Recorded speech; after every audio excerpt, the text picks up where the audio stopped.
right, everybody. Welcome to episode 2.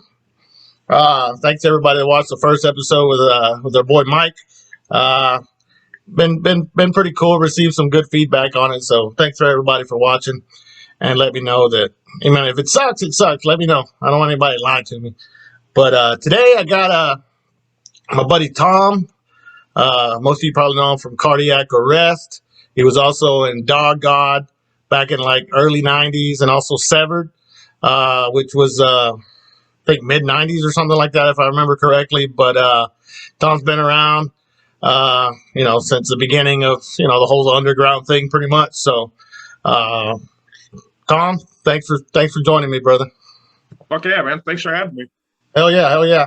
So I guess first things first, kind of let us know what's been going on with Cardiac. I know you guys put out that The Day Death Prevailed album recently. Talk a little bit about that, how it's been going, or Yeah, it's been pretty good considering. I mean, we recorded it during when the pandemic started. I mean, we play at my house, so we never stopped. So yeah, we recorded it March, April, I think. And yeah. Came out, and it's came out on CD, vinyl, and cassette. So we're happy. And cassettes and vinyl moved. CDs are still floating around. So, and since then, I mean, we've still been working. I mean, there's no shows. Right. So, I mean, we always practice anyway, once a week. So we're always doing something, writing, and we're about almost there on the next album. So. Oh yeah. Yeah. I mean, we're still writing songs, but we have a good amount that we could pick from. Yeah. I mean, I didn't realize it was back in March already, but yeah, I remember you guys were like one of the few that were like, fuck it, we're able to record here by ourselves, and we're gonna do that, and so that was cool. I mean, that album, I'm pretty sure I've told you plenty of times, it's a damn good album. Thanks. Cardiac Arrest, to me, it's one of those bands that it's a rare band that keeps getting better. I think personally, as you guys go on, most bands just kind of, start off great, have a couple things, but you guys are consistent as can be, man. It's kind of like you guys know what Cardiac Arrest is, the sound, and that's kind of what you're sticking with, and that's freaking awesome.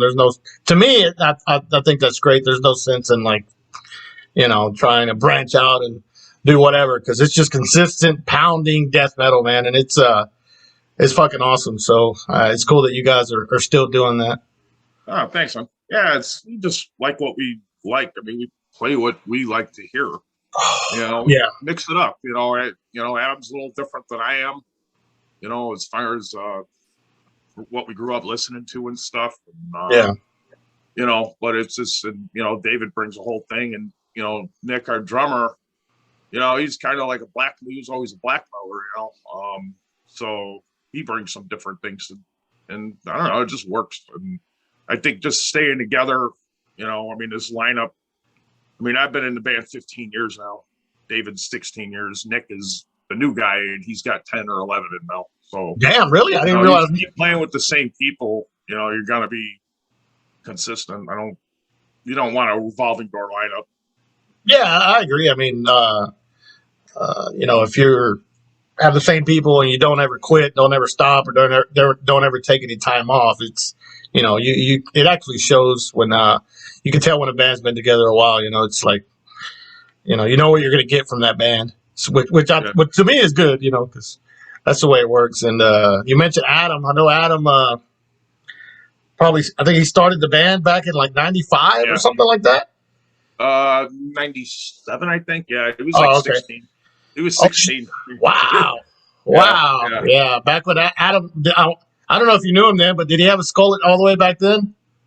No, he gradually lost it. It's funny because like I said, I didn't join until 06, but yeah. Oh yeah, he rocked that skullet for a long time. So, yeah. Yeah, I know recently he kind of, I guess he finally like, fuck it, I'm going to shave it off or whatever. Yeah, you know what? I can't remember. I think it was right after the Houston show, because it was like when we did Destroying. He next week he shows up for practice and comes walking up on the deck, and I'm looking. I thought he had his hair like pulled back, and it was like real hot out. What the hell? I didn't see it coming. I was like, cool, man. So yeah, he's rocking that new look now. I mean, he looks more menacing to me with no hair. Now he just looks really intimidating. Before he had that, that fucking Gallagher thing going or whatever, and it's like expected fucking watermelons and shit, but just give him no ideas. Yeah, but no, Adam's cool, man. What's up, Adam? So you guys got some splits or something, or maybe I guess not. I don't know if you had any 7-inches coming out or something like that. I think I remember maybe your next release or something, or maybe I'm thinking of another band. I don't know. Nah, we talk about it. There's always just people we want to work with, but we haven't like reached out to anybody yet. I love doing 7-inch splits just because, the recording process is pretty simple and, and it's a way to, you play with another band, kind of get some exposure because they'll have a fan base and they may not have heard of us or whatever, and vice versa, so it's like a cool way to get something out there. The only problem is just that vinyl pressing now is, if you're a small band, it just takes forever now. That's true. Because vinyl's cool again, so all the big huge labels will get in the way of the smaller ones who kept those vinyl pressing plants alive throughout when vinyl wasn't cool. Right, exactly. Now you got big labels go, we need to do a record store day thing, and and here's the little guy getting pushed back. Yeah, exactly. We got to get those Lady Gaga fucking picture discs out and shit, So it sucks. I remember when I used to do a label, vinyl wasn't cool, so we could get a 7-inch out in like 3 to 4 months, Yeah. So now it's like shit, fuck that, you can't possibly do that. What about I think you mentioned your older band, Dog God. I think the Mulder guys put that demo back out recently, right? Yeah, Aaron put it out on Caustic cassettes. He kind of twisted my arm. Literally, because I don't know. It's just weird. That came out in '92. Was first serious thing I ever done. And then, the singer had passed away back in '06, I believe. And then the bass player Victor just died recently, and damn. I was like, it's just like one of those things where it's like, oh, geez, my days are numbered. It's kind of it just. Ugh.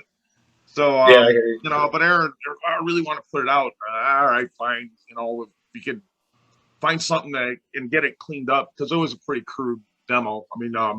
Scott recorded us on his 4-track. Scott Carroll.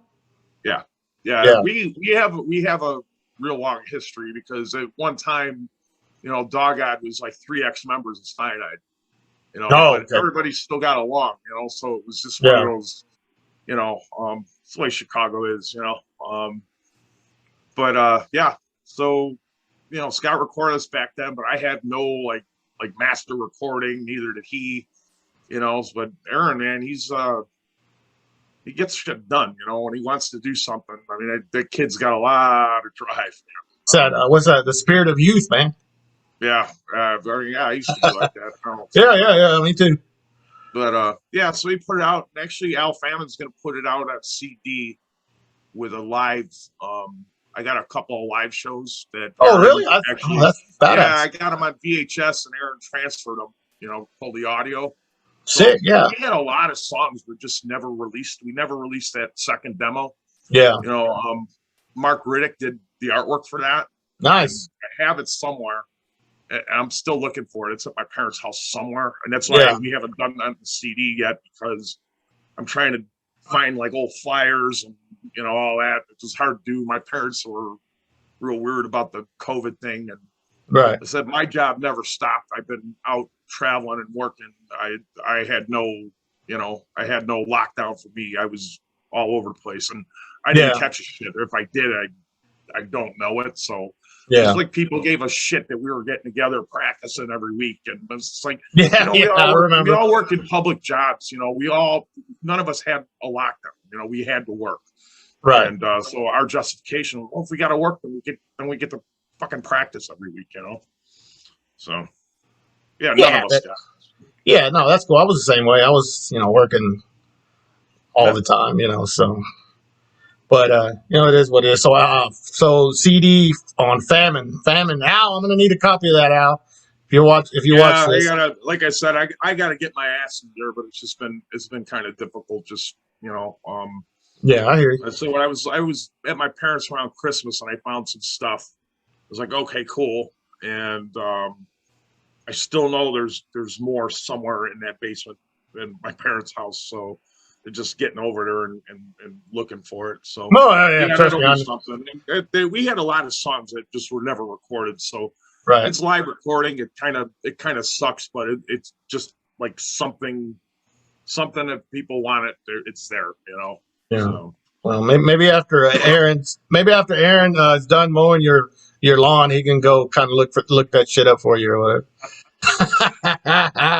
He's over here enough. Yeah, you can start fucking paying rent.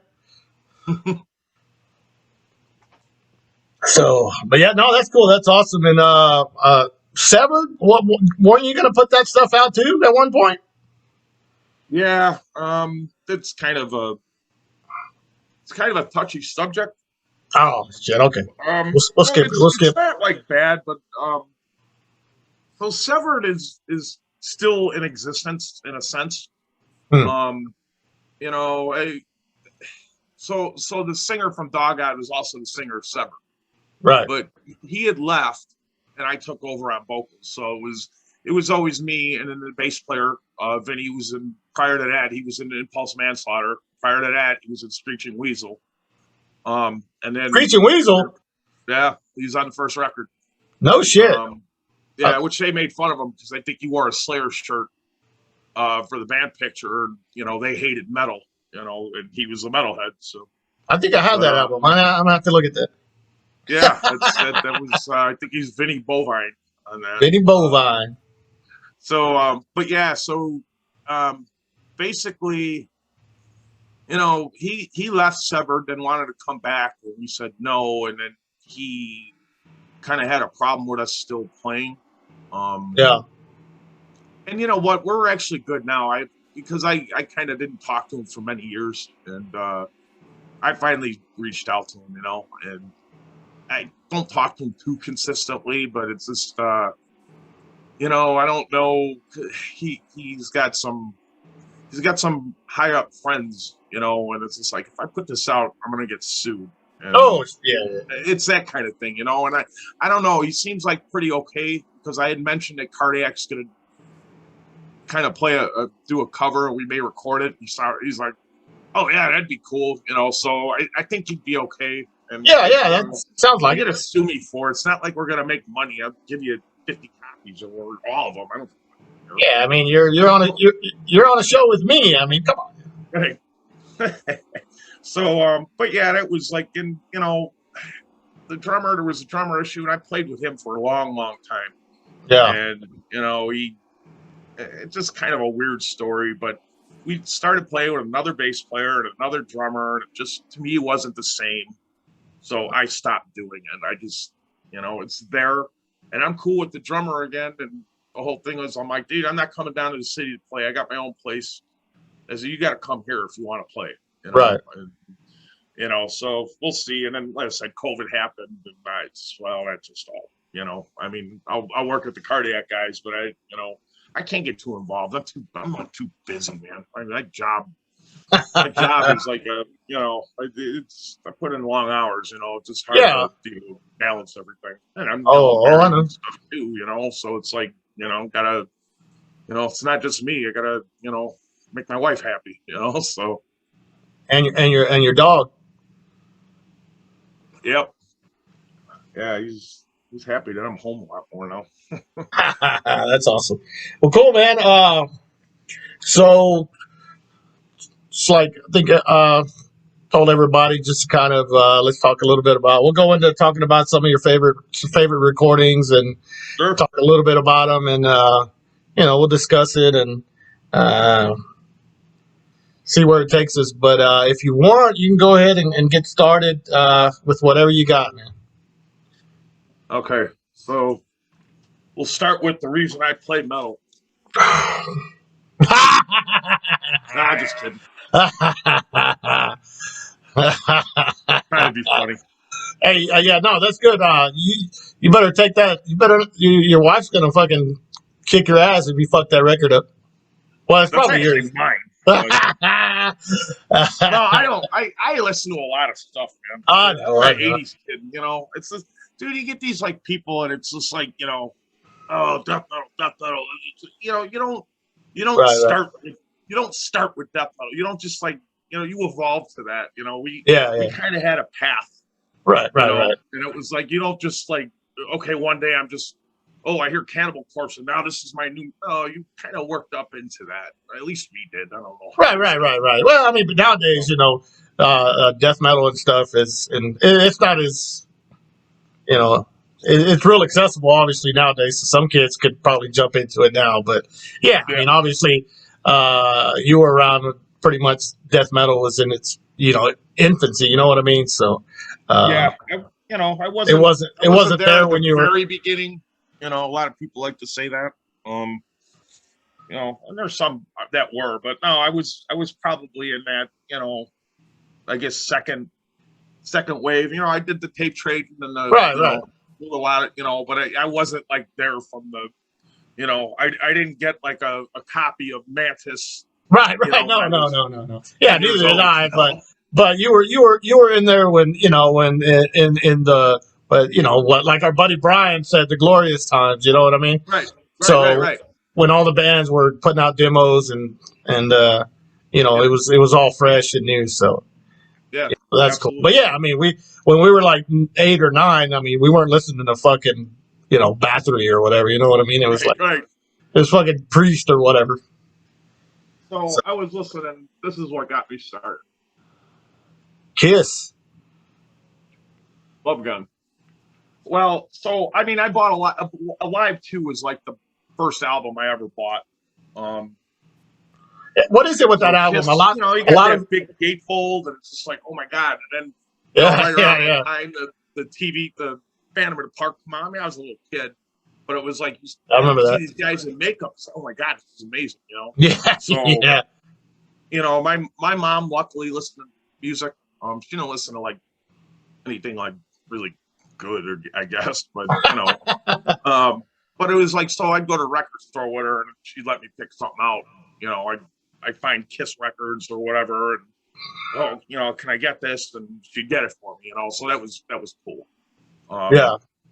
So yeah, I mean, so Kiss kind of got me, and I'm still kind of a Kiss fan, even like the non-makeup stuff I like. I don't care. It's fun. Yeah, I mean, I personally have never been like a huge fan or anything, but I do remember like Phantom of the Opera, Kiss meets the Phantom of the Park, and all that stuff. But you mentioned Alive. I mean, I know that's not the one you got. That Alive 2. It seems like all the Kiss people that are like Kiss freaks, for some reason, they always mention that album. What was it about that album that? I think it was just because of. I mean, a lot of people are like our age, and I think we were at that age where we're starting to discover stuff that was there. I mean, I like Alive 1 better than Alive 2, but it's just, I think Alive 2 is just important because it's the first album I ever bought. So it's still a cool record, but it covered, Alive 1 was all their early stuff, which I love. Yeah. And then Alive 2 was from like Destroyer era to Love Gun era, and then they had that fourth side where it was, some studio tunes. So, and then they went kind of disco and then pop, and then they did the I was made to love you, baby. Oh, and that's my wife's favorite. Oh, I mean, I love Dynasty. It's a catchy tune. What are you gonna do? Yeah, I mean, it's a catchy tune. What are you gonna do? Yeah. But well, I don't know. Hopefully we don't hear from Gene Simmons, about us talking about his fucking band without him making any fucking money off of it.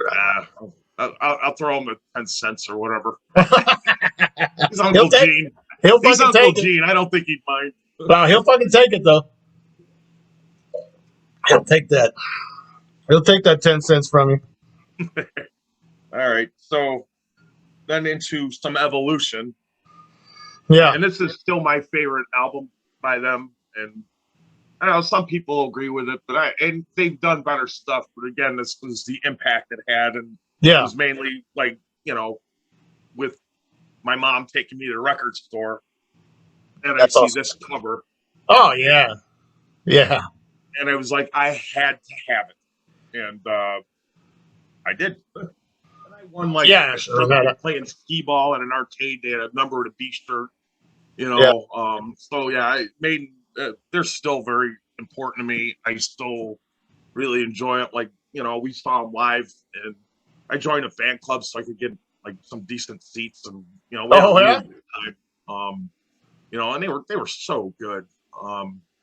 But I even I'm like a big Deano fan, and I seen him because he played our local place a couple of times, and I seen him with Battle Zone or whatever. What's that? Was it Battle Zone or whatever his band was called? No. This is more recent. Okay. Before he got in trouble for claiming medical stuff, and then they busted him doing live shows. Yeah. But yeah, I mean, it was everybody gets old, and you're not gonna. When you're 60, you're not going to sound the same like you were, especially singers. You're not going to sound the same when you were in your 20s, No, of course not. And he doesn't do a bad job. I mean, he usually has a pretty good backing band. But it was, he played all the songs you wanted to hear. And I actually saw, everybody makes fun of Blaze Bayley, but I recently saw him a couple of years ago at a small bar. Yeah. And he ruled. And they played one Maiden song that he was involved with, but he has nothing but good things to say. He's not bitter about nothing. He's, and it was just really for lack of a better term, refreshing, because the guy was so positive. He's he used to play big places, and now he's playing a shit bar in Lombard, Illinois, on a Tuesday night, and there's probably 20 people there. And him and his band were just giving it their all. And it's giving it their all. That's what I was about to say. Yeah. I mean, he probably took that Maiden gig as well, fuck, I'm going to make the most of this shit right now. And then, whatever happens. So and it was he was there for, photos and, after a show, I'll hang out. If you want to take pictures, I'll sign stuff. And, it was cool, So, Maiden, me, they're one of those that really can't do no wrong. I mean, even that new one, Book of Souls, is really good. I mean, I love it. Yeah, I mean, they're Iron Maiden, they're gonna. I mean, but getting back to that self-title, I mean, Phantom. Actually, I said without knowing you were gonna bring that, is Phantom of the Opera is probably one of the greatest fucking songs of all time, man. I still can't play that main riff. I know the notes, but I just can't. I've been trying for 25 years to. I just can't get that riff. I could play the whole rest of the song, right? But I can't play that riff. Yeah, I mean, they fucking nailed it. I mean, and the beginning of that album, Prowler, man, it's awesome. I got a boot of the Soundhouse tapes. Oh yeah, the demos, and the that's demos actually really cool too. Yes, it's very cool. They got they do Prowler and Remember Tomorrow and some others. Probably Running Free, I guess. And then they have that one song on there that I guess they never re-recorded, Invasion or something like that. Yeah. So yeah, but no, that shit Maiden, dude. That's very, very important band. That album cover. You talked about that album cover. I mean, that's one of those just classic. Anybody knows that's Iron Maiden. You take the logo off the top and it's Iron Maiden. And obviously, it was early Eddie, because he got exactly. Killers, and Killers is also an awesome artwork, and also an awesome album as well. It's a killer album. I mean, you can't really go wrong with either of those two, and I like I like Dickinson stuff too. Some Yeah, so some's do hit I. and miss, but they blame him, but it's just like, well, Steve Harris is the main songwriter, so Yeah. it's kind of his missteps too. So yeah, either way, made Yeah, but they're really, the. I don't think a bad release. Yeah, no, I mean it's not. Yeah, you can't say anything. Fucking, it sucks. I may not listen, may not own the albums, but if I listen to something like those newer stuff, I'm like, yeah, that's Iron Maiden. It's not like they sound different. They just got longer songs and they have the Iron Maiden is those Iron Maiden songs that start off with a little slow part and then build up, get heavy, and then Yep. it's that Iron Maiden formula. So, but it worked for him. So hell So yeah, Iron fucking Maiden. So next, and again, another important band that I don't know. A lot of people don't. I don't know. Metalheads. Most of them. Okay, the ones that know, but they still, I don't think, get the respect that they deserve. But Yeah, Motorhead. Overkill, man. I mean, this one. I said this is getting buried with me. I keep the CD in the car. I mean, that is an album I'm driving somewhere for work or whatever, and I could just put that in and just constantly repeat. And I could drive to Nebraska. It's like an 8-hour drive. Sometimes I'll listen to it 8 hours straight. It is a perfect album. There is, I mean, just the way it starts out. It's like kind of first double bass. And they don't even say we're not metal, we're rock and roll. I think that's why it turns people off. But man, Motorhead, they put out a couple stinkers, but all that early stuff was great. A lot of the later stuff was great. Yeah, it's just fucking. It's like just raw, fucking rocking, fucking just. It's ass kicking music. You know what I mean? Right. And if you're a beer drinker, it's a beer drinking band. Yeah, I'll see if I can get a sponsor from fucking Busch Light for this episode because you're downing them. So, but yeah, Dylan from Head Splits trying to get a Busch Light endorsement before I do. Well, I've known you longer than he has, or I've known you longer than I've known him. So I think you got the nod. Dylan rules. Yeah, he's cool. Giving him a hard time. He does those head split promos and stuff. He's carrying that 30 rack around. Yeah, dude. I told him.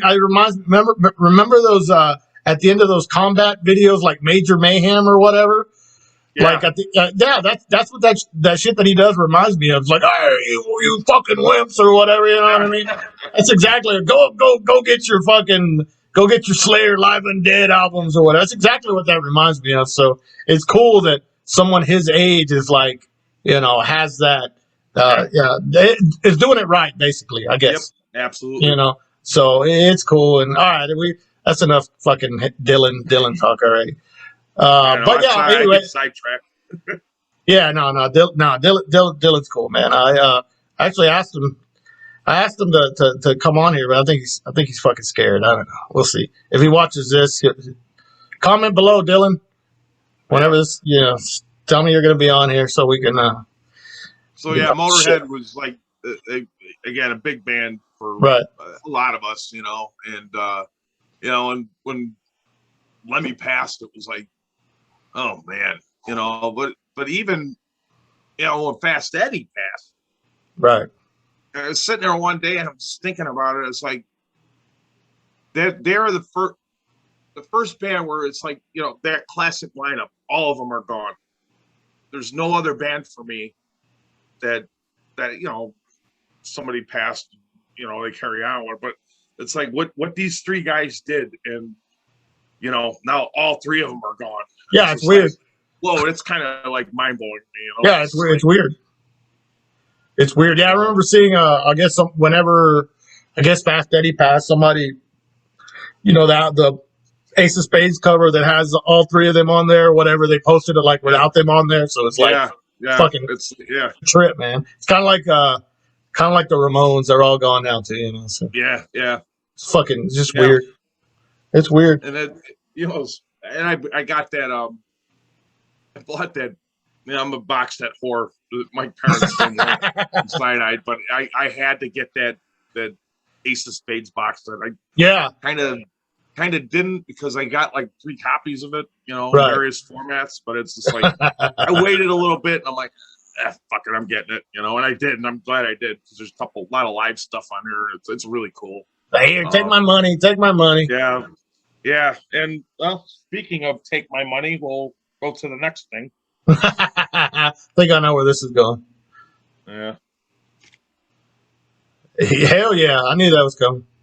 Yeah. I'm, you know, okay. So Kiss, you know, Kiss made me want to start like playing guitar, you know, especially Ace Frehley. It's my guitar idol. Right. But it was like, so when I first heard Metallica, it was that was, I want to be in a band now. You know, I don't want to just play guitar and just be like, I want to be in a band. And dude, Metallica in the early days, man, holy shit. Yeah. You know, you can't take it away. And I don't know, I'm still a fan. I mean, I'm not, you know, I'm not, Metallica. Yeah. I got you. But I still like their newest one I bought. I thought it was pretty good. Yeah. I didn't like that whole when their was it Death Magnetic came out. Uh-huh. I don't have that, but you know, they kept saying, "Oh, we're going back to our roots. We're going back to roots." It's just like, well, you'll never go back to your roots because you're millionaires now, you know. Right. And it's all fine and good, but you know, don't like you guys were like hungry, you know. Yeah. You traveled, you know, in a fucking shitty car or shitty van or whatever. Those days are gone. So, you know, there's people out there still doing that, you know. Yeah, they don't have that same hunger. Right. But that Hardwired I thought was pretty good. And I liked even their shit stuff. There's some stuff that I thought was salvageable. But they're always an important band to me. I still support them. I'm like in their fan club. I'm like this 7-inch club that they do. It's like a vinyl club. Like really? Every quarter they do like a 7-inch release. You know, and it was like $50 for the year, so you get 4 7-inches, and it's you don't know what you're getting. It's like a surprise, you know. So the first 2 has been like live stuff, you know, and then like COVID kind of screwed everything up. Yeah. So there's gonna be a renewal, but yeah, we never hit the 3rd and 4th release yet. But I just got an email not too long ago saying, "Oh, well, it's coming," you know. And, but yeah, it just you know, yeah. Do they need my money? No, but fuck it. Yeah, I mean, I'm the same way. I got into them like probably around when Master Puppets came out because my older brother, you know, he had friends that were listening to that kind of stuff, and he would like drive us to school or whatever, and he'd be playing that old white tape on the Master Puppets. And at first, I was like, because at that time I was like, I think AC/DC was like my favorite band on earth or whatever at that time. And then I heard that, I was like, whoa, you know, it took me a while to get used to it, but eventually I fucking ended up loving it, you know. So I'm one of those, you know, kids that, you know, they were my gateway into like everything else, or the extreme stuff, you know. I'm one of those people, one of the fucking millions of people probably, but yeah, I mean, even now I'll sit there and I catch myself watching like shit of them on YouTube that, you know, I'd be like, well, you know, why am I watching this? But for some reason, if I see like an interview or like a making of, for some reason, I hate that Black Album or whatever. But I sat there, I caught myself watching that fucking making of the Black Album thing one day. I'm like, you know what's funny about the Black Album? I think that's the only one I don't own. Like our old drummer burned me a copy of Death Magnetic, so I have that somewhere. Yeah. But, I like so the Black Album came out at a time where like, okay, so I was coming out of high school or fresh out of high school. I was already in the death metal and shit. Yeah. It was like I was into Metallica all my high school years and evolving into death metal. And but it was like I always got made fun of. You know, well, you stoner, you know. I went to like Catholic high school, so I couldn't have long hair or nothing like that. Yeah. you know, but I wear shirts underneath my dress shirts that we Yeah, had to yeah, of wear or course. whatever. Of course. You know, but it was like, Well, you know, I got made fun of. And then a couple of years down the road, Black Album comes out, and all the people that fucked with me now we're like the hugest fucking Metallica fans. yeah, And yeah, it's yeah. just like, you Exactly. know, it's like kind of Exactly. that whole fucking Pantera fucking thing where, Yep. you know, it's jock metal, you know. Yeah, no, I agree. That's just pure shit in my opinion. That shit sucks. But yeah, I remember when that album. Anyway, we don't need to talk about that shit album. Talk about Right. fucking Kill 'Em All. I mean, I think my favorite song on that is No Remorse. It's Yeah, just that's mine, it's actually. got it has like everything on it. You know what I mean? Yeah. It's got the fucking fast shit, the fucking mid tempo shit, and Yeah, it's a great fucking song. I like screwing around with that song too. And then Whiplash is, you know, Oh, of course. that, I mean, that just like, and we kind of, we aped that a little bit. I mean, on the last album. Yeah. Yeah, shit, I'm so horrible with our song titles, but like Matt Harvey caught it right away. So it was like, okay, I did my job. And it was funny because it was unintentional, but sometimes the way some of our songs come about when we play, like, well, before we just start playing, like going through our stuff, you know, we'll just kind of riff around and I'm just warming up or whatever. Yeah, I'm just yeah, playing something, and then you know, Nick jumps in, and then Adam's looking at what I'm doing, and we start playing. David, oh, this is kind of cool, you know, and it's got this like Whiplash feel, you know, and yeah. so yeah, we kind of aped it, you know, and fuck, nothing wrong with that, you know. Nah, fuck it. That's you know, it's our tribute, you know. It's, I mean, it Yeah, there wasn't you a go. blatant rip off, you know, but yeah, Yeah, so yeah, exactly. No Yeah. Remorse. So that was I always like that one too. It's cool. I like that towards the end, you know, it's like a cool riff, and then 4 count back. Yeah, yeah, yeah. Dun, dun, dun, dun. Yeah. Hell yeah, dude. I love that fucking that song. That song still rules. I never get tired of that one. Never. It's just But yeah, I mean, kill them all. Yep. Ride the Lightning, and I got the box sets. I mean, I had to buy them. You know, Actually, I do. That's the only one I got was the Kill 'Em All box set. I found it for like half off somewhere. Oh, nice. Yeah, And so you I was like, know, fuck it, I'll get honestly, it. for the money you pay for it, you do get a lot of stuff. I mean, No, yeah, they packaged it in, dude. They and got dude, a lot of shit. each release after, it just gets bigger and bigger and bigger. Like the Justice box set is like insane. You know? Yeah, yeah. Well, I guess kind of like their career. Every fucking album Yeah. they got bigger and bigger and bigger. There's more shit, So And it was funny. I said I'm done after Justice. If they do another box set, I probably won't get it. And they haven't announced nothing yet, but I'm sure if they announce the Black Album box set, I'll probably end up getting it. No. Because I'm an idiot and I just do things like that. Yeah, I have to agree with you on that. So moving on, we'll get to the before you go on, I guess Aaron from Goat Throne is fucking paying everybody money to because this show's gonna get like at least 2 million views. So everybody, that's another Goat Throne. If everybody remembers, Mike had a Goat Throne shirt on too. So Aaron, you're doing good, dude. You're doing good. getting the name out there. So Aaron rules. Yeah, he's cool. So, okay. There we go. Oh, yes. Sonically, like one of my favorite. I mean, it's a classic, but sonically, that's one of the best produced albums ever. Yeah. In the riffs, in the feel. Now, so you get this whole debate,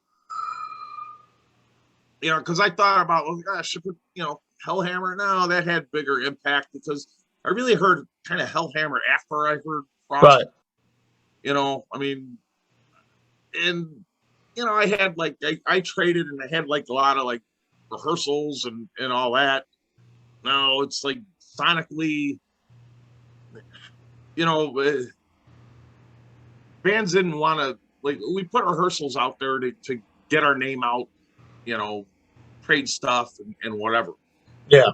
None of us wanted to sound like what we put out in rehearsals. It boombox with a towel on it. You got to put it at a certain point in the room. But it wasn't like we weren't going for this like that sound. Right. We all wanted to go to a studio. None of us could fucking afford it. Right. But then nowadays you got people emulating.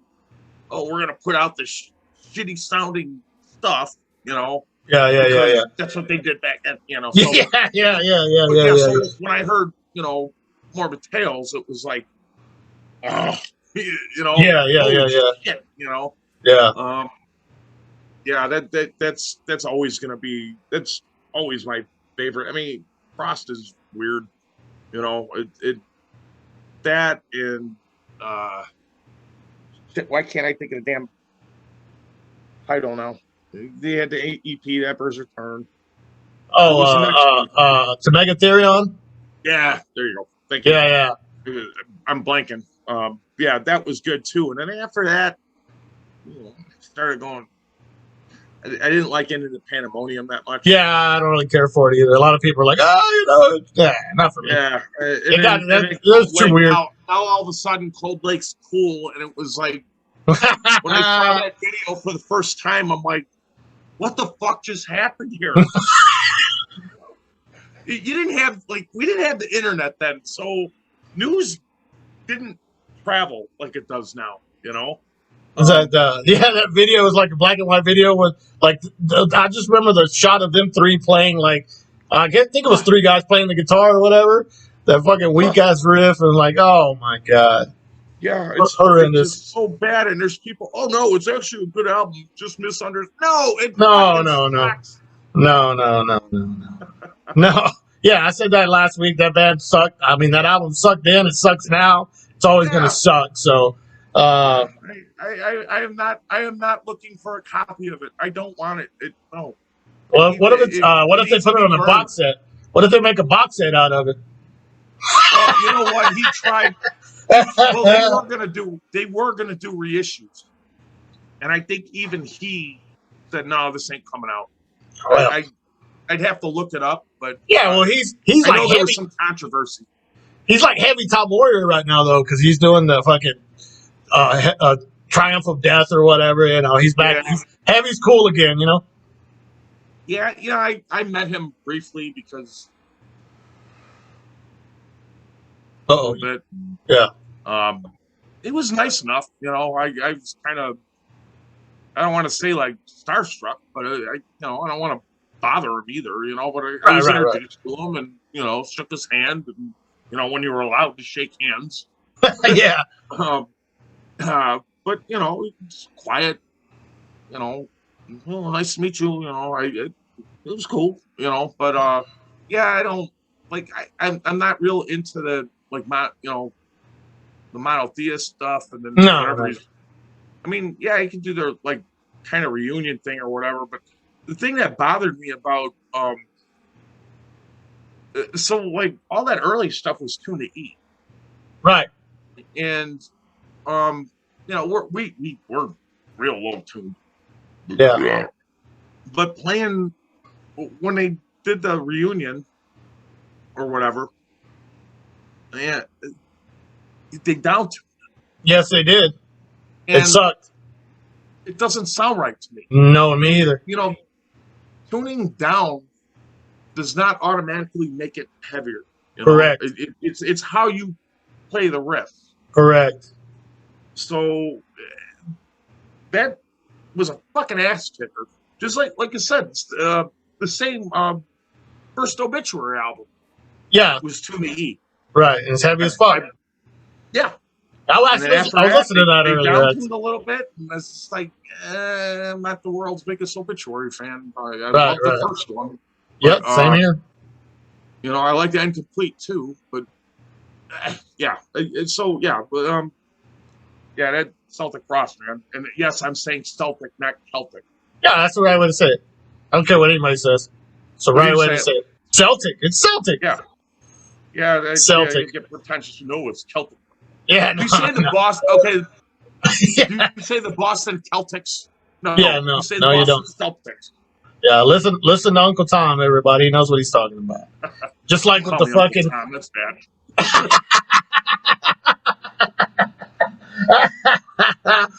But you're right about the tuning. There's a lot of bands that, hey, we're gonna tune the fucking Mortician or whatever the fuck, and just play open E and oh, that's fucking heavy. No, dude, riffs are what make the song heavy. Right, and that's what I don't like when you hear and listen, I like a lot of that, poser shit, and there's certain tunings that you could sing better over. Yeah. So Kiss has always been tuned to E flat because it's easier to sing over E flat. That's a trick. There's a lot of bands that play in E flat. Yeah, when they play live, yeah. But yeah, there's like bands tuning down even lower because the singer can't compensate for it. You heard these songs for years and years, and it doesn't sound right anymore. Yeah. Get back to E. Yeah, no, I agree. That fucking the reunion they did in 06, Frost did. It was just like they started playing it, and it was weird because like I know these songs, but they're playing. I'm like, wait, what song is this? Right. You used to hearing it a certain way, and it's like, oh, okay, that's that's fucking Circle of the Tyrants or whatever. But it just didn't have the same feeling at all to me. I don't know what made them. I don't know. It was probably Tom Warrior, but whatever. But yeah. What's your favorite tune on Morbid? Probably. Fuck. Maybe. I mean, probably one of the heaviest songs ever. It's not my favorite, but what's that one? Procreation is heavy as fuck, but Return to the Eve. Return to the Eve. I mean, really the fucking first song. Not a bad song. The last song is like super fast. I'm drawing a blank on the titles, but yeah, no, it's classic. I mean, opening off with Into the Crypts of Rays. I mean, come on. That's classic.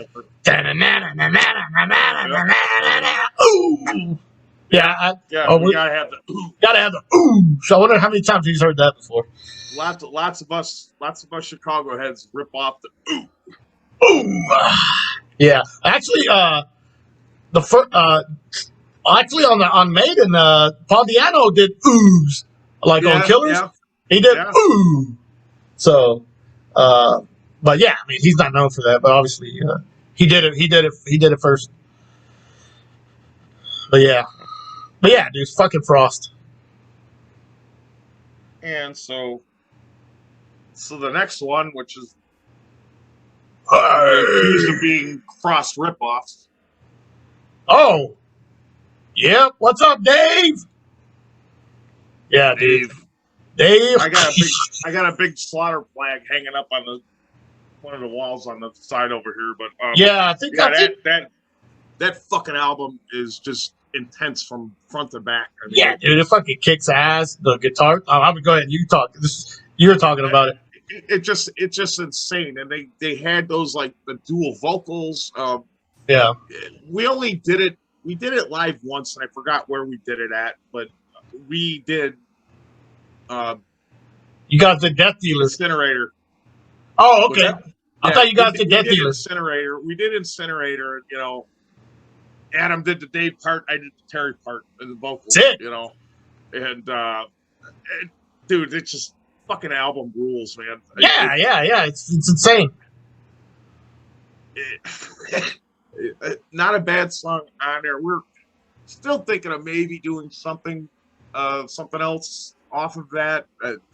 Officially, kind of. I don't know what yet. It's hard to pick, because it's great, and he just never. Again, one of those bands that just never. They should be more like known and influential than they are. Yeah, I mean, it was. I mean, Jesus Christ, Evil fucking Chuck joined it for a week. Yeah. But, I mean, it was like they're an important fucking band, and yeah, they're thrash. No, they're fucking death metal, dude. Yeah. That guitar tone on that's the first buzzsaw guitar tone, right? Yeah. Oh yeah. I don't know. I talk to Dave about it all the time. It's like, I forgot what he did or whatever, but he didn't use a fucking like some pedal or anything like that. But he fucking, I don't know how he did it, but he got that badass fucking guitar sound. So, all these people who buy amps and whatever, at one time it was like we had what we had and we had to make it work. Right. I mean, we don't use like a whole lot of we play Marshalls and we have tube streamers in front of them. I mean, right, yeah, and you guys have a great tone. Yeah, you have a great tone too. Yeah, it's how you play. It's I see people with like all this fucking rack equipment.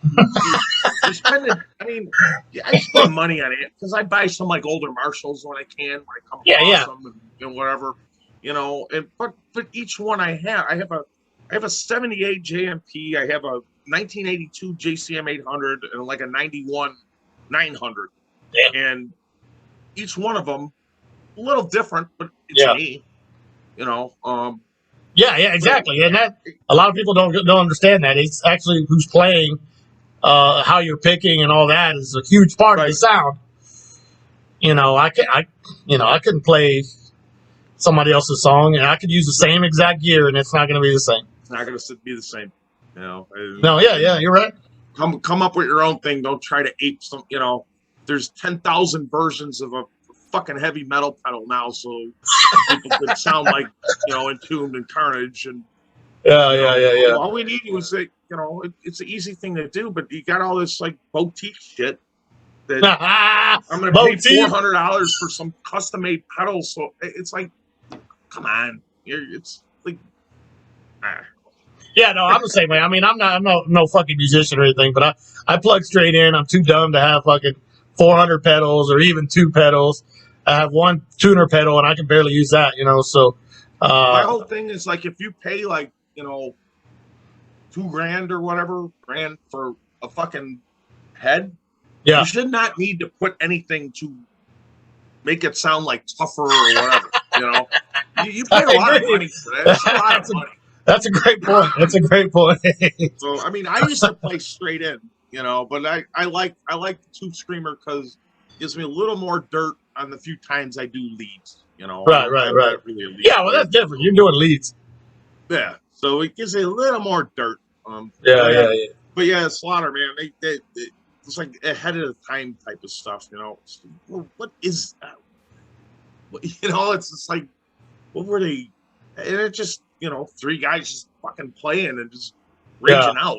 That's what that was. And they captured it. Yeah, I mean, I think the reason they weren't as like you said as maybe as influential is because they were on a small label. They were not too many. They wasn't out there as much as let's say like Scream Bloody Gore or something. You know what I mean? So that may have something to do with it. But I mean. It was before Scream Bloody Gore though too. So. Yeah, well, I mean, but that's what exactly. But the point is the distribution and all that. They weren't like they weren't widely distributed. You couldn't get it. You get it down here. Yeah, you couldn't get it at fucking Sam Goody or something. You know what I mean? So, but no, I mean, nevertheless, it's a fucking monster of an album, and it's like like you said, one of those perfect albums. And too, where it's like one of those where, so somebody like that influenced me and, influenced my playing or, that kind of thing. And the fact that I talk to like Dave, mind blowing. Not so much on a regular basis, but it's just like, I have like a relationship with him. And it's just like, I would have never thought in a million years that. I guess that's the one good thing about internet and fucking Facebook and all that because and I've got there's lots of people that I considered back when my idols that have become like friends now, and it's just it's fucking weird. And that is I tell a lot of people that like yourself as an example, you never went anywhere, you stuck around, you've been, and eventually, you're gonna. It's weird how now, like you said, we know like some of these guys whose albums we used to fucking look at and like, what the fuck, you know what I mean? So it's definitely strange, but that has a lot to do with not going anywhere, not fucking, how many people, like, I always talk about this, but how many people did we know that are no longer around anywhere? You know what I mean? Right. So No, I think that there's has a lot to do with it. There's lots of them. Yeah, it has a lot to do with it. You stick around, cool things are gonna fucking happen. If you I ever, mean, if we do this Chicago idea that you had, we'll talk about. oh yeah. About this. Remind me about this sticking around thing, because that's a whole nother topic. Oh, absolutely. I can talk about that all day bands long. that reunite. That's Oh all I'll Lord. say about it. Yeah. No, I hear you. Yeah. So actually, I guess I'll mention that now, and we'll see if we get some comments. But I had the idea of getting some of my Chicago area friends to talk about the old Chicago scene, which is one of the fucking best, I think, of all time, of an underground scene, as far as you know, uh, you know, death metal, heavy metal, whatever. All the underground scene in Chicago was like, I mean, the amount of bands that put out quality shit is insane. It's insane, and I don't know what was going on or why, but I mean, so if you'd like to see a show on that, I mean, I'll probably do it anyway because I want to do it because I can tell you, you guys are, some of my fucking, you guys are like the fucking coolest people, the ones that support and do all this shit all the time, and you people, meaning you, Adam, Scott, and Mike from Cyanide Guys, Brad Absconder, so forth, Ken. So I thought it'd be cool to have you guys talk about that because I mean, you guys were kind of in the middle of it. So if you'd like to see that, hey, let me know. Comment down below. So, but yeah, fucking Slaughter. Moving on. Speaking of, you can't deny it, man. No, you can't. I that's a weird thing for me. Just because, I mean, that was just such a fucking monster of a fucking record. Right. And a lot of people like Leprosy. Leprosy bores me. I don't, there's, to me, one good song on it, maybe two. If I hear another band cover Pull the Plug again, I'm going to pull the plug. but they're still important. Those are some of the, Iced Death on the Leprosy tour. That was my first death metal show ever. Yeah, so, wow, that's cool. Yeah, so it was them and Dark Angel. Yeah. And, I was into them. And then, Spiritual Healing comes out. And it wasn't bad. I liked it better than Leprosy. And it was just one of those where, it's, he brought this riff back from the demo days. Yeah. And he brought this riff back. Okay, so I see what he's doing there. So I think that's why I like it a little more. But yeah, then after that, it's just not my thing. After that, I'm not going to talk bad. I just remember seeing them on the Human tour, and they were a little more popular, and they played a bigger place than Chicago, and everybody was there. I mean, it was pretty packed there. Yeah, of course.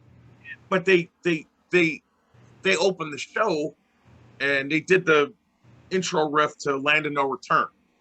Oh yeah, hell yeah, hell yeah. And then they went into another song. Yeah. But then at the end, I mean, they usually always closed out with Mutilation or Zombie Ritual. And Mutilation's one of we kind of ate Mutilation on the last album too. Now people could go buy the record so you could hear what I'm talking about. Find it out. Well, you said there's buy a CD, damn it. I buy CDs.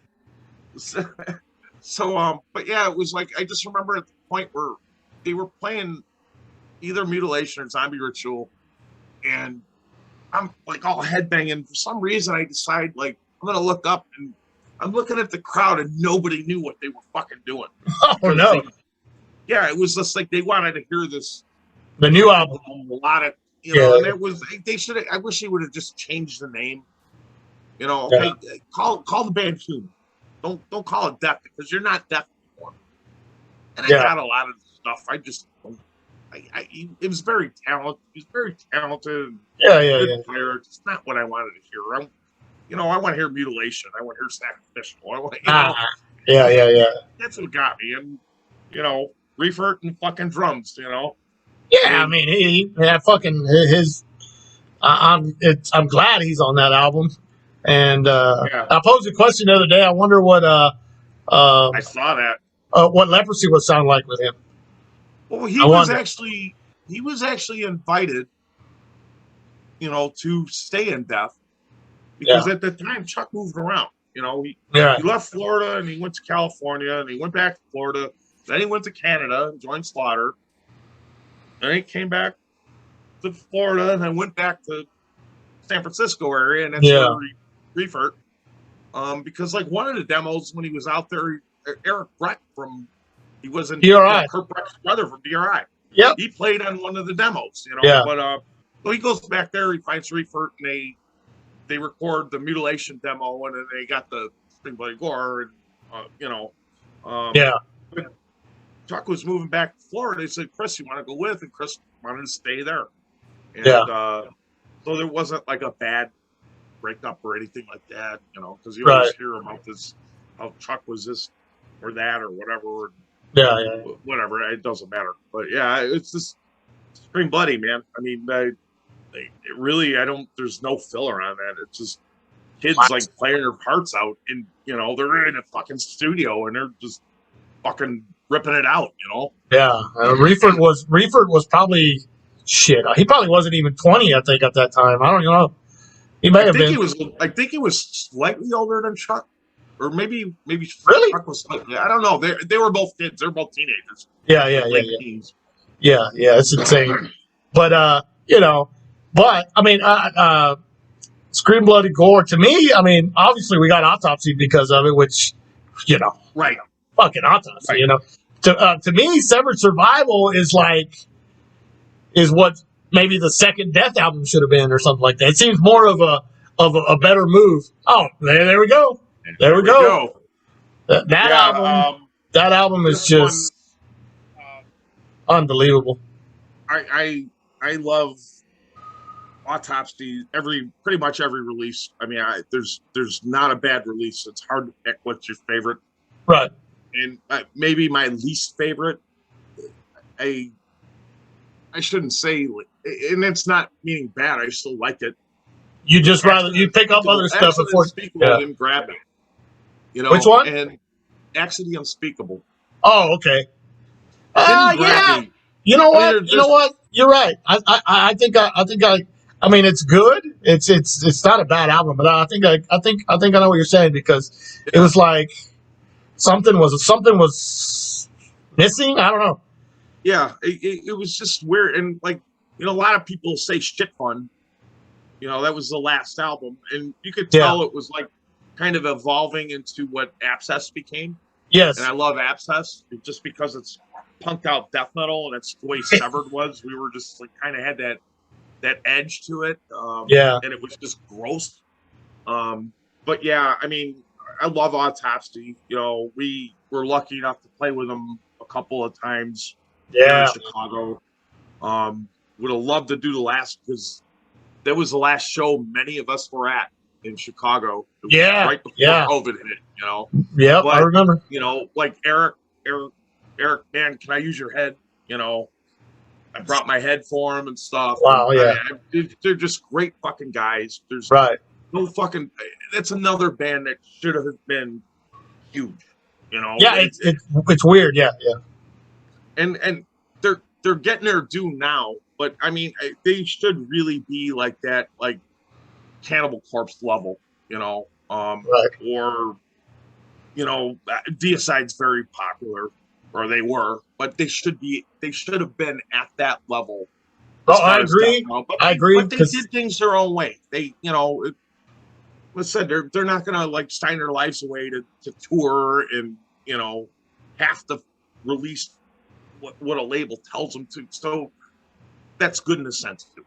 But I remember that matters. That's one of the shows that I missed, and I'm still to this day fucking pissed, when they did their U.S. tour in '93 with Vital Remains. And dude, Incantation was, and then Morgue, I remember me and this dude that I used to hang out with and go to shows to. We didn't have a ride, I think I was 18, but I didn't have a fucking car, And I live an hour south of Houston, where all the shows are at. So we were fucking. I remember we were just fucking calling and trying to figure out how the fuck we were gonna get to the show. And it just never fucking happened, and we were just fucking bummed out, dude. We fucking when it finally sunk in that we weren't gonna go, we just literally sat there for like an hour without saying not a fucking word, because we wanted to go so bad, dude. It was similar for me back then too, where they played. I was living on the south side of Chicago, and but they played in a suburb. It's not really a suburb. I mean, Aurora, and okay, I guess it is a suburb, but it's like 40 miles away from where I live. Right. And at that time, 40 miles away could have been 200 miles away, And Chicago, we get around by buses or, ride our bikes, or, somebody had a car or whatever, but no, we're not going out to the burbs. That's far, So yeah, but I was working that night, and nobody would trade hours. I was trying to figure out how to go, because like the Impetigo guys were at the show, and, hanging out. I would write them, but I never met them at that point. Right. It was just like one of those, God damn it. And there probably weren't many people at that show. I mean, that tour was like, Brad said it was like pretty much a disaster. Well, yeah, I don't mean to cut you off, but Chris has said, I think they actually had to like cancel a lot of that tour, if I remember correctly, because it wasn't doing well. They were just like there was nobody going, and I can understand that, because Autopsy was not a popular band. No, they were not, and people were like, now it's like, what the fuck, I remember, and I think. And going back to trying to get a ride for that show, if it would have been like Cannibal Corpse playing, I probably would have had 5 rides. You know what I mean? But it's Autopsy, and it's like I couldn't find a fucking ride. So, but anyway, but yeah, it's weird. It's cool that they're getting their due now, but a lot of people don't know that they weren't a popular they weren't like a hit. They weren't a hit band, man. They weren't. No. Which is unfortunate, because they're so good.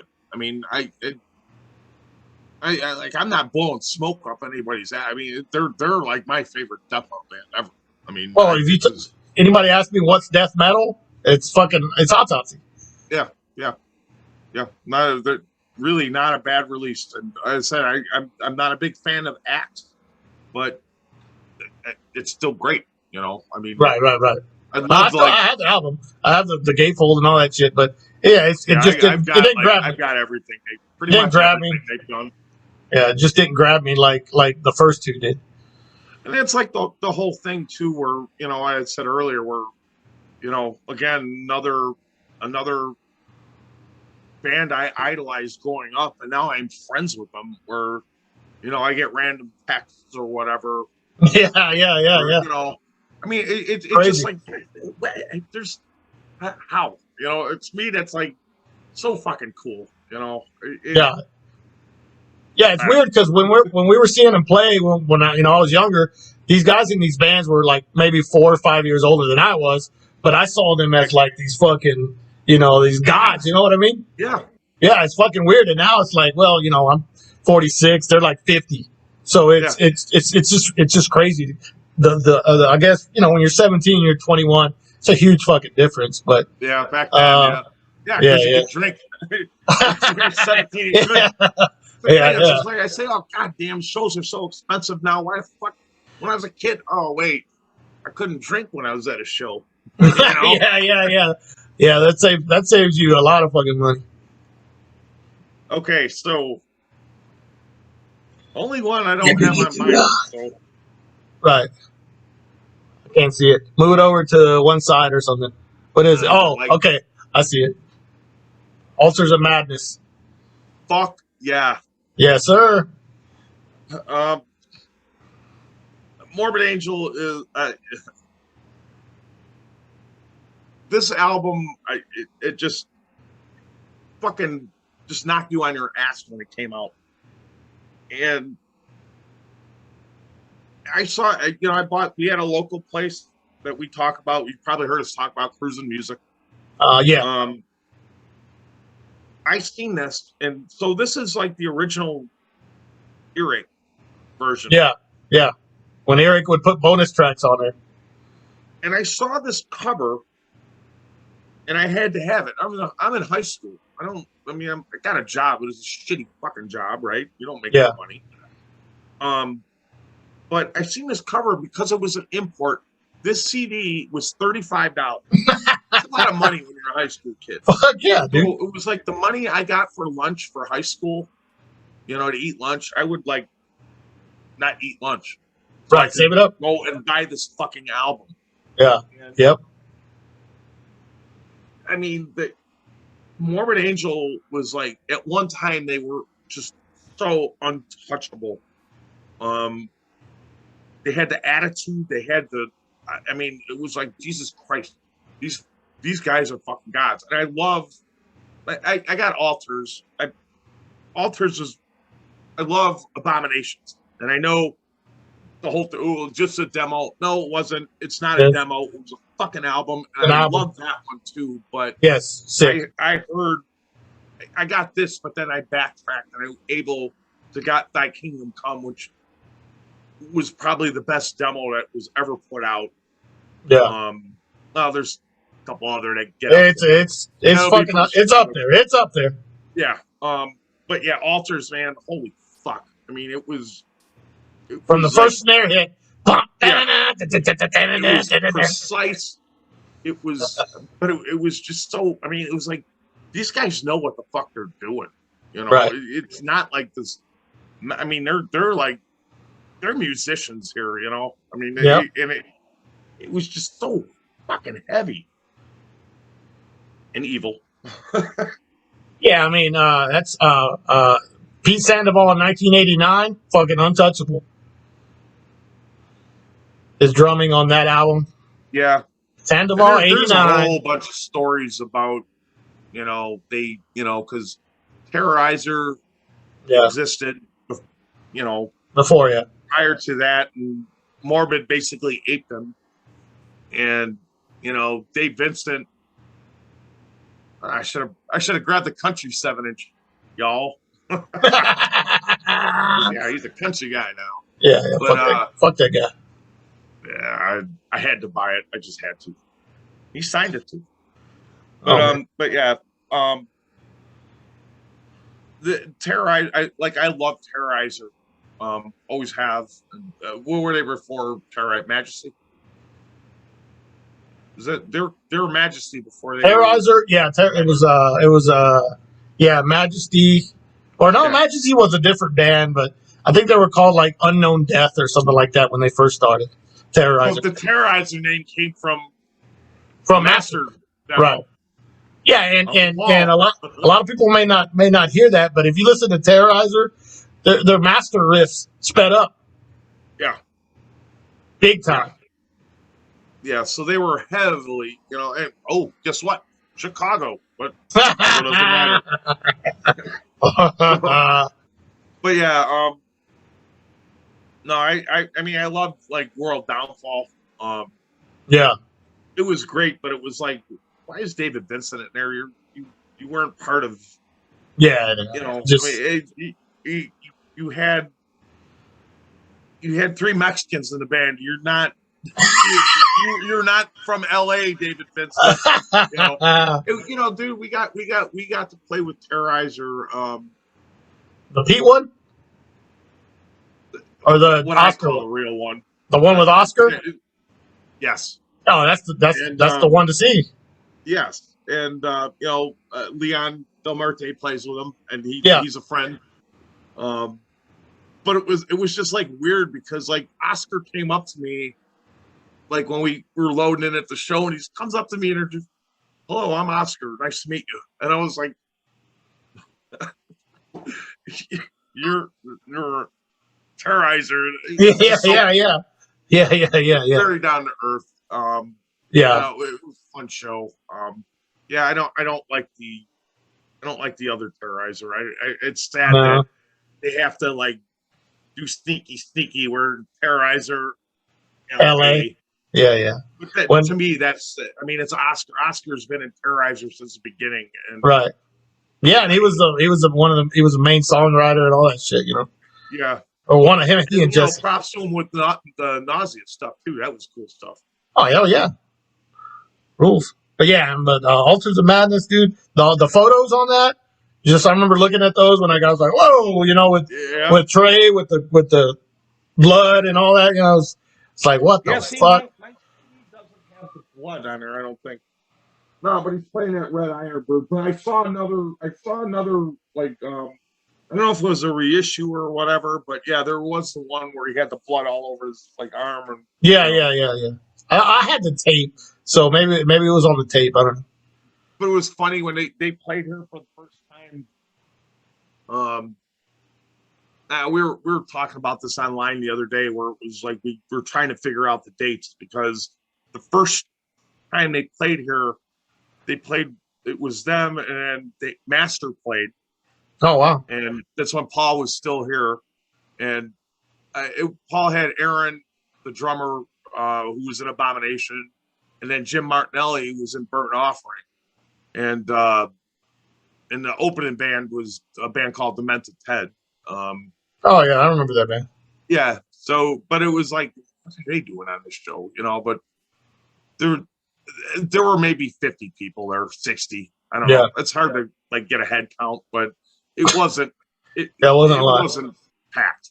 Right. But then they come back again like 6 months later, and the place is elbows assholes. Yeah. It's like fuck, holy shit. Right. But yeah, Altars. I mean, in Morbid is one band that went down real quick for me. Like everybody cites Blessed Are the Sick. I don't like it. I like the old songs that they redid. But Yeah, I like those songs, but those versions do right, not they don't compare, man. they don't. But between some of those songs, like Vincent's voice changed. It did. Where like there were some songs where he did this, like I call it the tough guy. Fuck Williams. Yeah. But then there's other songs where he does like the Authors of Madness version of Vincent. So Right. it was very like disconnected for me. Yeah, I like songs off Covenant. I like songs off Dominate. And then they got the new guy. And then Formula's album is like really good. It's underrated. And there were some hit and misses there. And again, it's stuff that I buy, but I don't really listen to much. I think I'm missing a couple, but I didn't buy the newest one.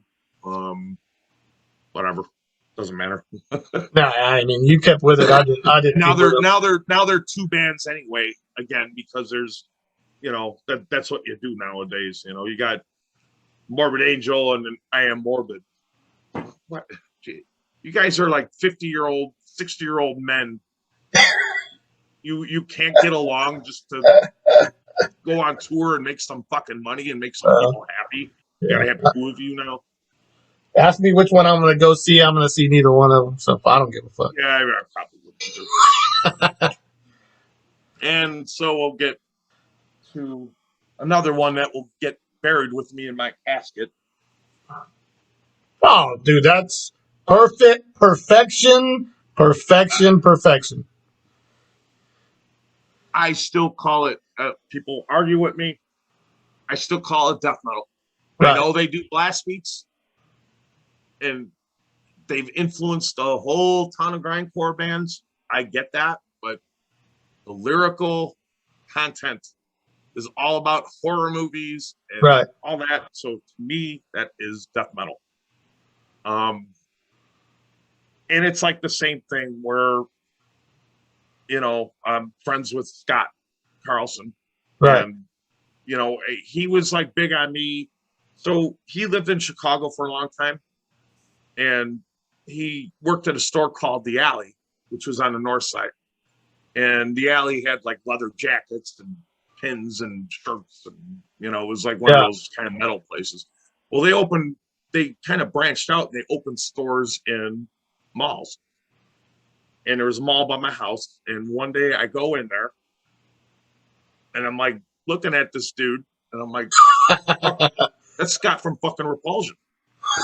And I started talking to him. It was really nice to me. And and this was like at the point where Repulsion, it was like, they did that 7-inch for Relapse. Yeah. With Appreciation. Yeah. So they were back together kind of doing stuff, and he would go back to Michigan on the weekends or whatever, and then live here during the week. And he was telling me stuff. He's like, dude, we're gonna do a cover of Sacra from Hellhammer, and it's gonna be Repulsion style. And wow. We were talking and just like, dude, we just put out a demo, and this was the Dog Eyed thing. I'm like, would you be interested in hearing that? And he's like, yeah, man. Dude, I ran out of that fucking mall, got back to my house, grabbed the demo, went back to that store, gave it to him, and whatever was playing, he took it out, put our demo in, and listened to it, and this is good, man. And it was, it's like an important thing, This is like 92, absolutely. Yeah, I think that came out 91. Yeah, 92. Yeah. So yeah, fucking, I love it. We played with them in LA, and I've seen them a couple times live. We were down for that. I won't call it the Phil Anselmo Fest, but that's what it was. Yeah, that horror house or whatever. Yeah. Yeah, that thing. Yeah. Me and my wife went down there. Because Goblin was playing and Repulsion was playing. It was a horror show, and Jim Van Bever, who's a friend and we're fans of. Was that here was that in Austin or New Orleans? San Antonio, I think. Oh, San Antonio. Where was Emos? Oh, that's Austin. Okay, so it was Austin. Yeah. Okay, yeah. So yeah, we were down there, and Repulsion like headlined. There's like the small blues club off to the side. It was like this like complex thing, but they headlined the one stage, and it was like 6 o'clock at night, Damn. And they played as a 3-piece, and it was it was Matt and Scott and is that when they had the Cole on drums? Yeah, Cole. Yeah. And dude, they fucking killed. I mean, we're done with the show, and I'm like sitting out there. I've been drinking beer all day and whatever, but I get so overexerted.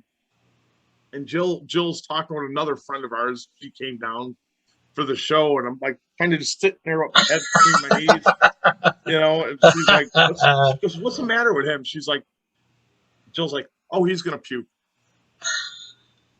She's like, "Is he okay?" She's like, "Oh yeah, he's fine. We watched Repulsion, and he was just going nuts, Yeah. And yeah, I mean, they fuck perfect. And we ape them too. I mean, we have to. We used to open our shows with the stench of burning death. Well, Napalm could do it, so could we.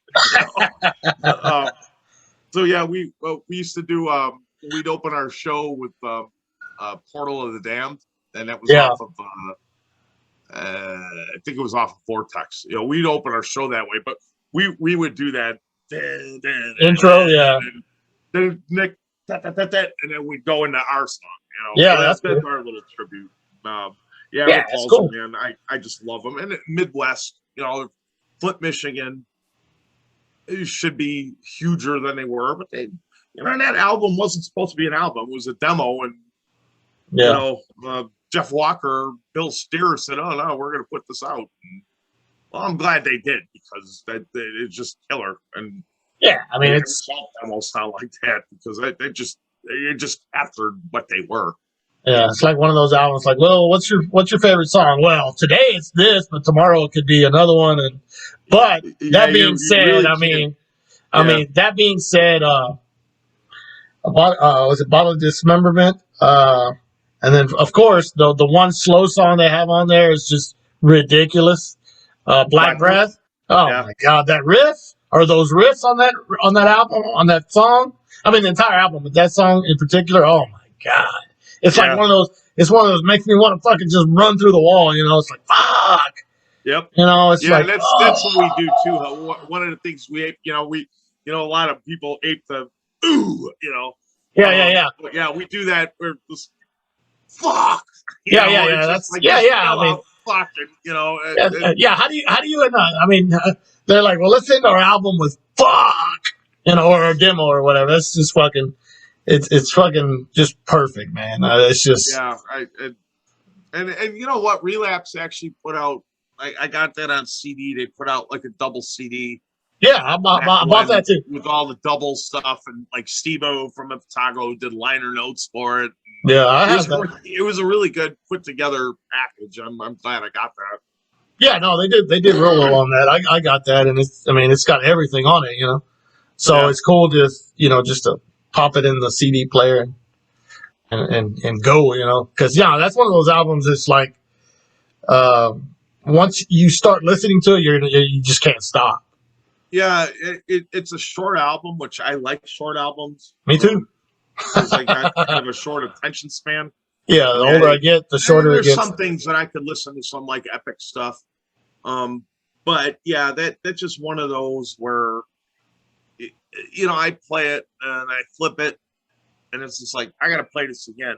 And I gotta, and there's times I'll be down. It depending on how many beers I've had, it's just like I could go 5-6 times. And it's like, okay, no, I gotta go. Yeah, I mean, and I got to mention Dave Graves' fucking blast on that. I mean, that's so fucking good, man. That's like he got there's a lot of blast beat drummers that, like, I mean, I get into it with our drummer where it's like, dude, you gotta, for lack of a better term, because I'm not a drummer, but you got to get into that pocket. And to me, like proper blast beats, there's a swing to it. Right. Yeah, it's a Dave. I call it the Dave Graves blast. Like, with the fucking gore grinder, you got to have there's like a rhythm to it, when it's the right way. It's a Dave Graves blast, like when Matt and I Dave are Grave like, and Kyle was like that too. I mean, he just had that groove for it, Who's that? Who'd you say? Carl Jones. Carl Jones. Oh, okay, yeah. No, he played it well. He played it well. With it, and he did that with Exhumed, and Exhumed's drummer does that right, because the new Exhumed album was I thought was great. It's a proper blast beat, like fucking Mick Harrison. It's not about that whole typewriter fucking no. You got, even a blast has to have feel. Right. And it can. A lot of them lags a little bit. That's where you want it, I'm not a drummer, so I can't. No, I mean, like whenever me and Matt are putting together songs for whatever 50th band we're working on, I say, hey, it's like, what do you think about just putting a Dave Graves blast on this part or whatever? I mean, that's what it is. He knows exactly what I'm talking about. That ride, I mean, a blast beat can have feel if you do it right. It's not just fucking just blasting just to hit the snare as fast as you can. Because Dave Graves wasn't fast. There's these guys who gravity blasts. Oh no! What the fuck is that? Just fucking play the goddamn song. Yeah, just play it right. Yeah. But yeah, man, fucking Repulsion, Horrified is just, it's one of those top albums of all time to me. No matter. It's perfection. I mean, they got it right, and it's a lot of people. Well, how come they're just keep doing that? It's like, well, what are you gonna do that can beat that? You're not. Yeah. I don't want them to record anything. I don't. I'd be interested to hear something new from them, but I mean, I don't know. It's not. I think they know. I think. Yeah, that's good. I'm glad they know. Because it was just, I mean, look at Terrorizer. Speaking of Terrorizer a while ago, those fucking albums that they did was just dog shit. So Yeah, I honestly, you're talking about the peak version, right? no, well, the ones that they put out, even with Jesse, the one Jesse did, they did like 2 Yeah, albums. I don't know if that counts. So No, it doesn't. But they put the name on it. Yeah, So I suppose. Yeah, so there's just times there's like lightning in a bottle. It, yeah. I mean, you can't. you're not gonna I mean, yeah, I guess you could try and recreate it, but Why would you want? I wouldn't want. I wouldn't want as much as I love it. I wouldn't want a horrified part 2. Just leave it at that. Yeah, just leave it at that. I think you're right. I said different times, different. Yeah. You're never. Yeah. It's just like, I mean, because they're not going to want to record it and so fuck. They want everything modern. Nah, it's never going to work. So they're not in the same frame of mind they were when they were fucking 18 years old. Right. So, yeah, I said, but you had to do what you had to do back then. We didn't have the technology. Because I believe I read something with that bass sound that he got. Yes. I mean, I think in the studio when they were recording, he went into his distortion pedal and plugged straight into the board. I think so. And there's a lot of bass players trying to get that sound, and they can't do it. No. Yeah, I think you're right. I think Steve-O Dobbins had mentioned that because I mean, he obviously was influenced by that bass sound too. So, yeah. I think he told me, yeah, we're just trying to get a Scott Carlson sound or something like that. And I think he told me the same. David Doug plays really distorted like that too. Yeah. I mean, it's a lot. I guess just about damn near everybody has some kind of distorted bass nowadays. So yeah, I mean, depends on I guess it depends on the band. I mean, well, it doesn't always work. You always want dirt because dirt kind of covers up some stuff. I need as much dirt as I can get, man. I'm fucking right. Same here.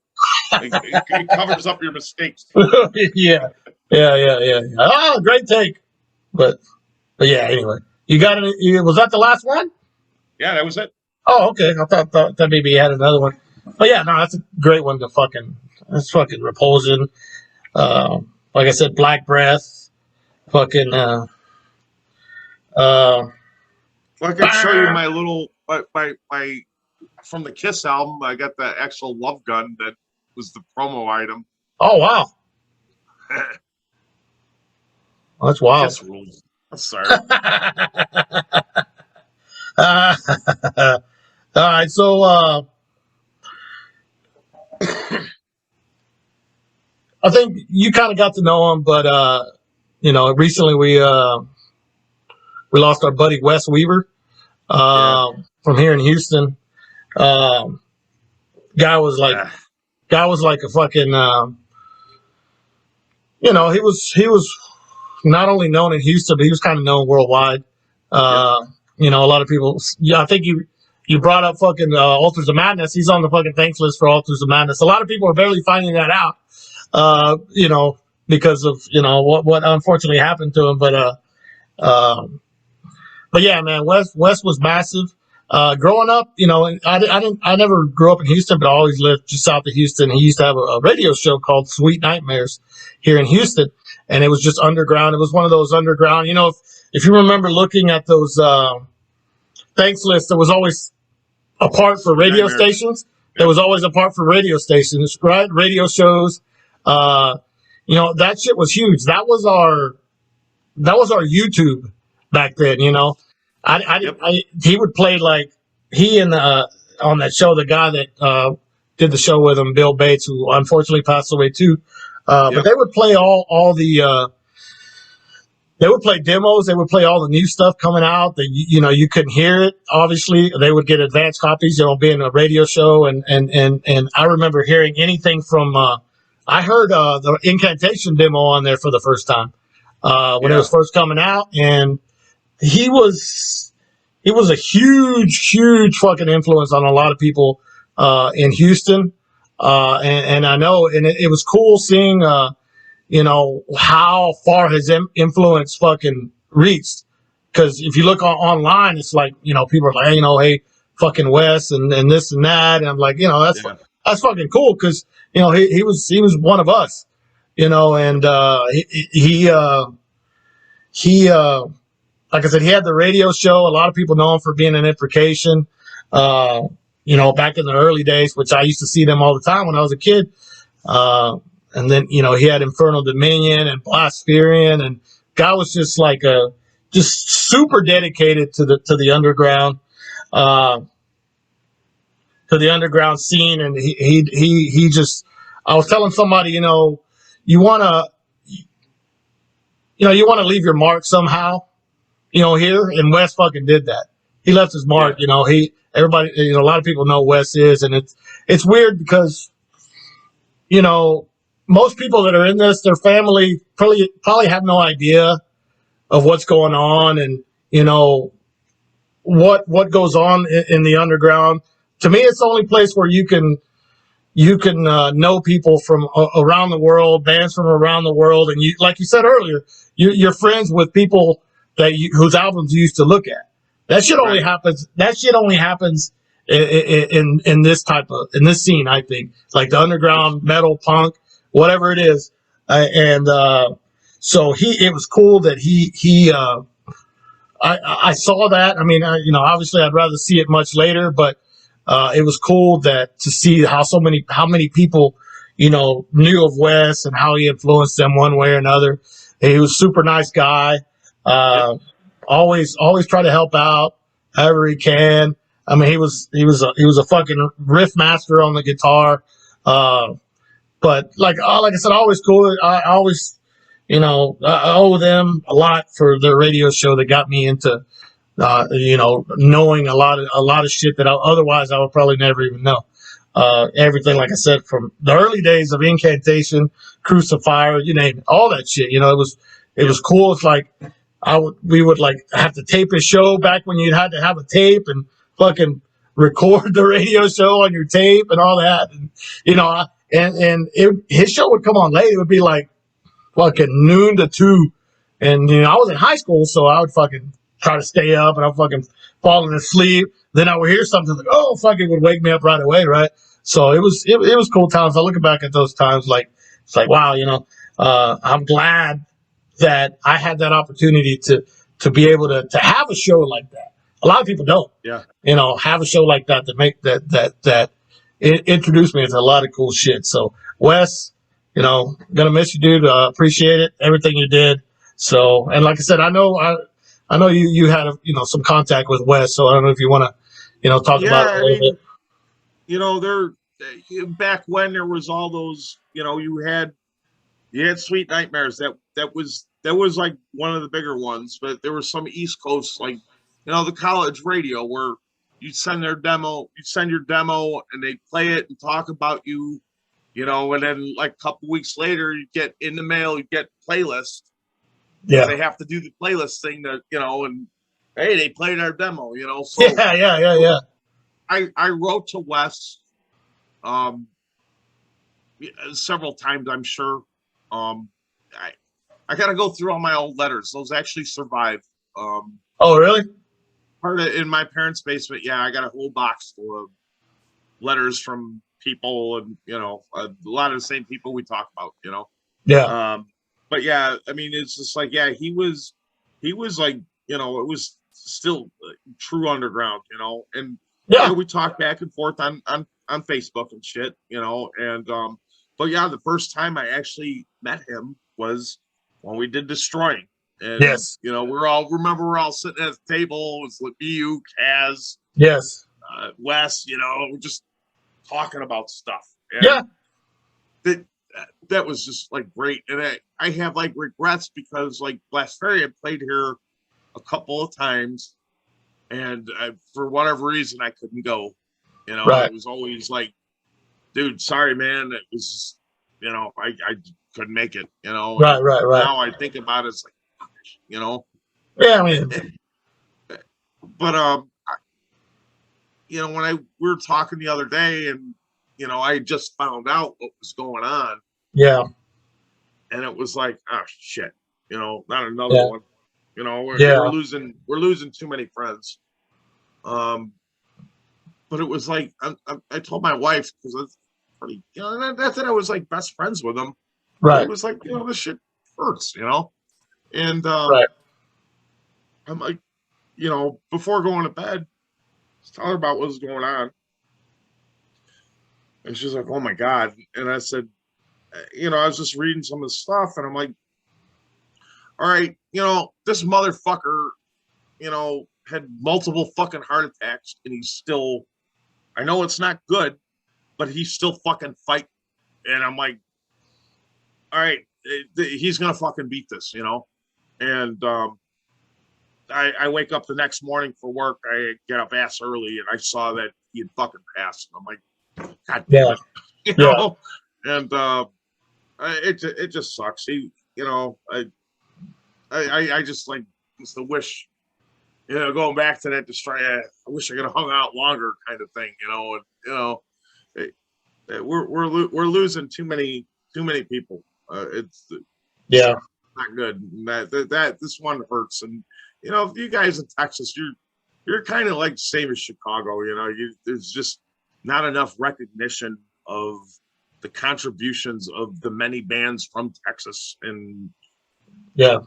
same with Chicago or Illinois. There's just no. It's got to be Florida. It's got to be New York. It's got to be fucking LA. You know. And here we are. A lot of us are still fucking doing this shit.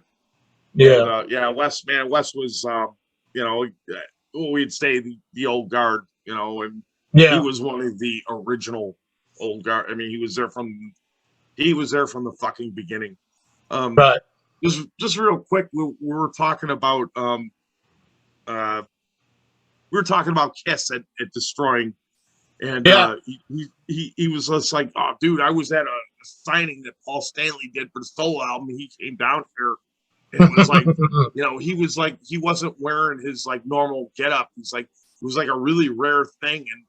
And when I got home, I get an email where he sent me this picture where it was like Paul was wearing like silver pants instead of like the black pants, you know. Right. And it Right. was Right. just like one of those, you know, because he knew I loved Kiss, and we were talking about Paul Stanley, and it was just like, just for him to like go out of his way to send me that was just what a, you know, sending a Kiss fan from a Kiss fan, just like one of the coolest things to me, you know. So Yeah. it Yeah. really Yeah. I mean, sucks, that's and I'm bummed out. And, yeah. That's it's the kind of dude he was, you know. Just yeah, um. and I'm hoping there's some benefit thing. I mean, we're definitely going to contribute to it, you know, what we can. And Yeah. you know, yeah, so we lost a good one, and Yeah. Yeah, man. Yeah. I think somebody's working on some type of benefits. So obviously, you yeah, know, something does come up.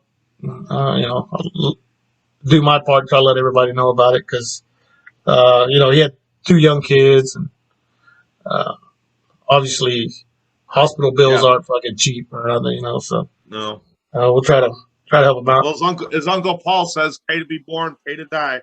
Right, that's a fact. So, well, cool, man. Any anything you want to add more about cardiac or anything? You guys, anything coming up or? Nah, we're just, like I said, we're just practicing and hanging out. I don't know. We may do like some kind of like free live stream at some point. Hey, that'd be You cool. know, Actually, that'd be yeah, real cool. it's I don't know. I mean, shows are starting to happen again, but we're kind of just.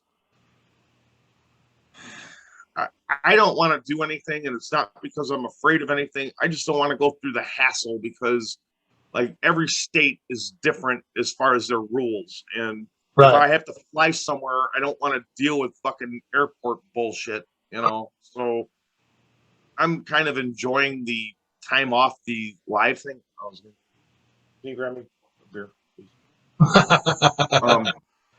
So yeah, it's like we're enjoying the time off. We're being productive. We're and there's like some little video, like when we moved into this house, we had like a little party, and we played, and like Cyanide kind of played. Oh yeah, I remember that. People were like, "Oh, we got to do this again," So if we, we may do some kind of, like, I don't know if we're gonna do. We talked about doing some stuff, but then I'm like lazy because set up cameras and whatever else. Yeah. Who knows how it's gonna sound? I want it to sound good, and I want it to look good. I don't want to just throw shit out there, Oh, of course. Something maybe we'll work on.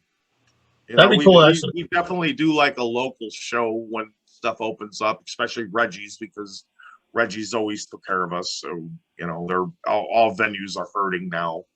So, yeah, that's true. You gotta pay it forward. I mean, it's underground. It's not about making money. Right. Yeah, man, that's cool. Well, hell. So cardiac arrest again. I'll be putting whatever links to the band, so everybody support. I know you guys see. I got my cardiac arrest shirt on today that I got from Adam. So go ahead, support them.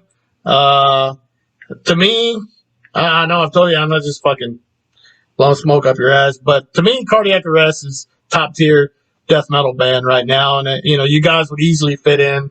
Obviously we were around it, but you guys would easily fit in 89 or 90. You know what I mean? So people, a lot of people out there. There's a lot of bands out there, shitload of bands out there. But to me, I mean, Cardiac is on top as far as playing fucking nasty, dirty, and more importantly, catchy death metal. You know what I mean? It's not just shit. So, I know I've known you a while, but appreciate you coming on here and talking to me for a little bit. I appreciate you having me, man. That's great, man.